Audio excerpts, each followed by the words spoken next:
अगर किसी को डेंगू हुआ है तो आखिर ऐसे मरीजों को क्या खाना चाहिए, कौन कौन सी ऐसी चीज़ें हैं जो कि उनको अपनी डेली लाइफ में ऐड करना चाहिए जिससे कि वो डेंगू के वायरल इन्फेक्शन से बच सकें और उनकी इम्यूनिटी अच्छी बनी रहे और इसके साथ वो इस दौरान कमज़ोर ना पड़े, उनको अस्पताल जाने की ज़रूरत ना पड़े। तो हेलो फ्रेंड्स, मैं जयंत यादव एक बार फिर स्वागत करता हूं आपको इस नई वीडियो में। दोस्तों, आज की इस वीडियो में मैं आपसे बात करने वाला हूं ऐसी कुछ खाने की और पीने की चीज़ें जिससे कि अगर आपको डेंगू का वायरल इसके सिम्टम्स आ रहे हैं तो आप उससे बच सकते हैं और सही तरीके से अपना इलाज कर सकते हैं। तो वीडियो स्टार्ट करने से पहले दोस्तों मैं आपसे एक रिक्वेस्ट करना चाहूंगा कि अगर आप इस चैनल पर नए हैं तो चैनल को सब्सक्राइब करिए, क्योंकि ये चैनल आपका टोटली मेडिकल और साइंटिफिक डेलिब्रेशंस पर बेस्ड है। तो आइए बात करते हैं सबसे पहली चीज जो कि आप में से बहुत सारे लोग जानते होंगे कि डेंगू के वायरल अगर किसी को हुआ है, डेंगू का फीवर किसी को आ रहा है, बहुत सारे लोगों ने सुना होगा कि पपीते की पत्ती का जूस पी लीजिए। तो मैं आपसे बताऊंगा कि आखिर क्या ऐसी चीज उसमें पाई जाती है जिसकी वजह से जो पपाया की लीव्स है इसकी डिमांड डेंगू के टाइम पे बढ़ जाती है। तो बात करूं अगर मैं, जो पपीते की पत्ती में पाया जाता है एक केमिकल पैपिन और काइमोपैपिन नाम से, ये केमिकल्स ऐसी शक्ति रखता है कि आपकी बॉडीज में आपका प्लेटलेट्स का काउंट बढ़ा दे, जिसकी वजह से, क्योंकि देखा जाता है कि डेंगू के मरीजों में मेनली जो प्लेटलेट्स है वही गिरती है बहुत तेजी से। और दूसरे तरीके की मैं अगर आपसे बात करूं वो है आपकी किशमिश, जिसको हम लोग रेजिन के नाम से भी जानते हैं।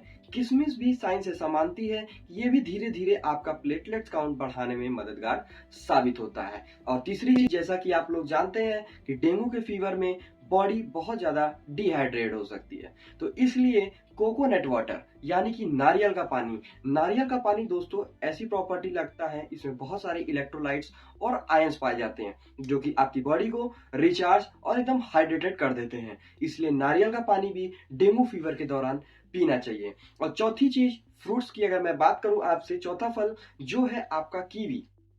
साइंस ऐसा मानती है कीवी में कुछ प्रॉपर्टीज ऐसी होती हैं, इसमें बहुत सारी आपके आयंस प्रेजेंट होते हैं, विटामिन, जैसे विटामिन ए हो गया, विटामिन ई हो गया, और इसमें आपका पोटेशियम आयन भी प्रेजेंट होता है। इसके साथ आपका कॉपर आयन भी प्रेजेंट होता है। ये क्या काम करता है? आपकी बॉडी की इम्यूनिटी बढ़ा देता है। कॉपर आयन आपकी बॉडी में इम्यूनिटी बढ़ाएगा। ए ई विटामिन आपको बहुत ज्यादा मददगार साबित होते हैं डेंगू के दौरान। इसके साथ अगले तरीके की जो फ्रूट की मैं बात करूं वो है आपका ऑरेंज यानी कि संतरा। संतरे की अगर मैं बात करूं, जैसे कोविड टाइम में भी संतरे की डिमांड बढ़ गई थी। क्या आपने सोचा है आखिर क्यों वायरल टाइम में जो संतरे की डिमांड खट्टी चीजों की बढ़ जाती है? क्योंकि दोस्तों ऑरेंजेस में पाया जाता है आपका विटामिन सी, और विटामिन सी आपकी बॉडी में इम्यूनिटी बढ़ाने में बहुत ज्यादा मददगार साबित होता है। क्योंकि आपको डेंगू वायरल हुआ है तो आपकी जो इम्यूनिटी है वो थोड़ी सप्रेस हो जाती, कमजोर हो जाते हैं आप, जिसकी वजह से आपको और भी बहुत सारे सिम्टम्स देखने को मिलते हैं। तो डेंगू में आपका जो विटामिन सी, जैसे कि आपका ऑरेंज हो गया, बहुत ज्यादा मददगार साबित होता है।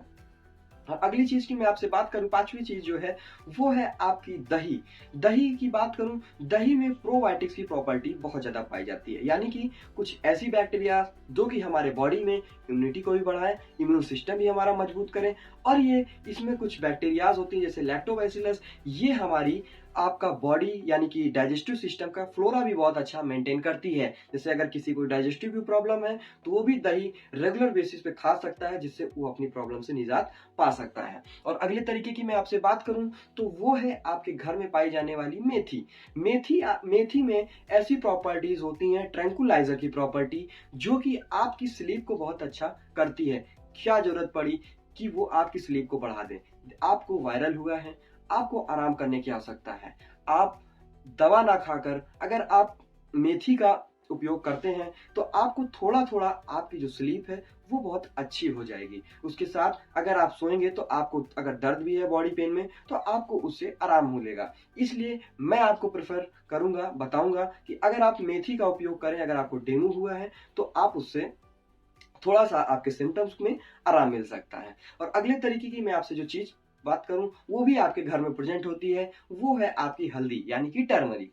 ये क्या काम करती है, जैसा कि पुराने ज़माने में भी कहा जाता था, जो लोग जानते हैं बहुत अच्छी बात है। हल्दी में भी कुछ ऐसी एंटीबायोटिक्स की प्रॉपर्टी पाई जाती है, जो कि अगर किसी को रैशेज़ पड़े हैं, रैशेज़ का मतलब डेंगू फीवर में देखा जाता है कि जो बॉडी है, इसमें लाल-लाल चिकित्ते पड़ जाते हैं। तो हल्दी आपकी इन सब से बचाने में बहुत ज़्यादा मददगार साबित होती है। और नेक्स्ट तरीके की मैं आपसे जो बात करूँ, वो है आपकी स्पाइनच यानी कि पालक। पालक में बहुत ज़्यादा आयरन की मात्रा पाई जाती है। आप लोग जानते होंगे कि हमारे बॉडी में खून बनाने के लिए आयरन बहुत ज़्यादा इम्पोर्टेंट है। इसलिए क्योंकि आपको वीकनेस है, इसलिए आपको स्पाइनच का भी जूस पीना चाहिए। पालक का जूस आपको ज़रूर पीना चाहिए।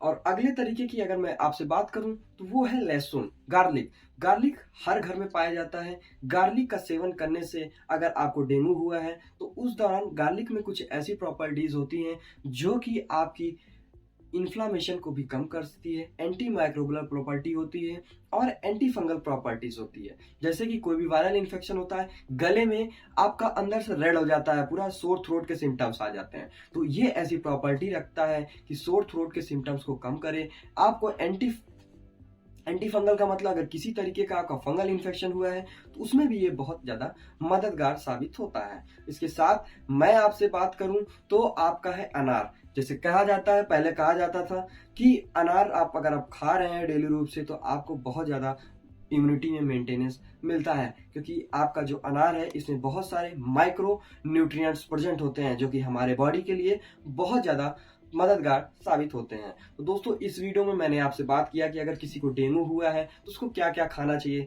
जिससे कि वो अपने बीमारी से थोड़ा बहुत निजात पा सके। देखिए, कोई भी बीमार होता है तो सीधी सी बात है, वो डॉक्टर्स और दवा का सहारा लेता है, लेकिन मैं आपको ऐसी चीजें भी बता रहा हूं जिससे खा के थोड़ी सी कुछ दवाइयां आपके में कम हो सकती है। तो इस वीडियो में लास्ट तक बने रहने के लिए आपका बहुत बहुत धन्यवाद। अगर ये वीडियो आपको थोड़ा भी इंफॉर्मेटिव लगा हो, इस वीडियो को अपने दोस्तों के साथ, फ्रेंड्स के साथ, फैमिली मेंबर्स के साथ जितना हो सके शेयर करिएगा, ताकि अगली वीडियो बनाने के लिए मुझे और ज्यादा मोटिवेशन मिले। अगर आपका कोई भी डाउट है, क्वेरी है, आप कमेंट में कमेंट कर सकते हैं। नीचे दिया हुआ मेरा नंबर है, उस पर आप व्हाट्सअप कर सकते हैं। तो thank you for watching this video. Have a nice day.